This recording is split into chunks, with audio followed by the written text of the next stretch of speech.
So it was the conceptual tuning at the beginning? Yeah.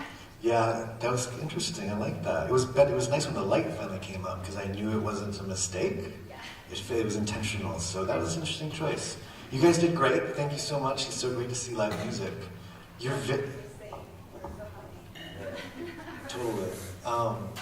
You're a very powerful performer and very passionate. You reminded me of like classical modern dance a little bit with the passion of it and the intention behind it and the point of view, which is really exciting. I wonder what your relationship is to the musicians in the space, because they're up there with me watching. And so they're providing a beautiful element, and there are times when you go up to the corner or your facing is a certain way. So I'm not telling you to do something specific, but they are there, and it might make sense to sort of figure out what that relationship is and think about that a little bit. You use space very well choreographically. It's fun a little because you're both performing it and you're the choreographer, but you use space and the element of the circle and different elements and coming back to the center and space really well, but feel that as a performer. And so when you're taking that circle and you're running in that circle and your arms are up, it's like, what is that experience like? And then how does it feed the choreography? And how does it sort of, I don't know, make the choreography feel different and like take it to a whole different level in that way. But very compelling performance, so nice job.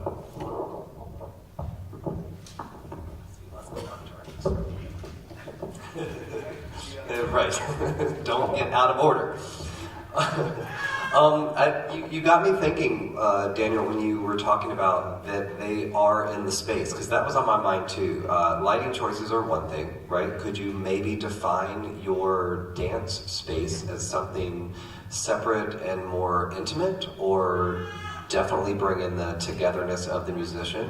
I just wrote down a random idea. Could you, because Olga's obviously more mobile than the piano, could you start with her in the center? Could she be facing upstage? Could you be facing each other? Could you have a dynamic, right? The music and the mover, right? Could you already start telling a story by her physically being in the space? Then could she intersect your space? Could you have a relationship?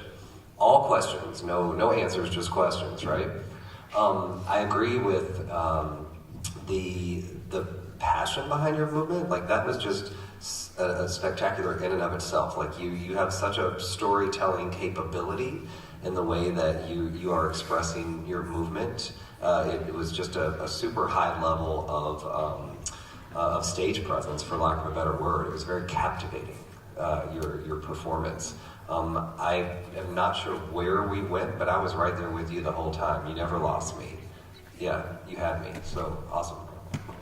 I really want you to have a red gown. It's big and the big tail, sorry, that just like the train fills the space.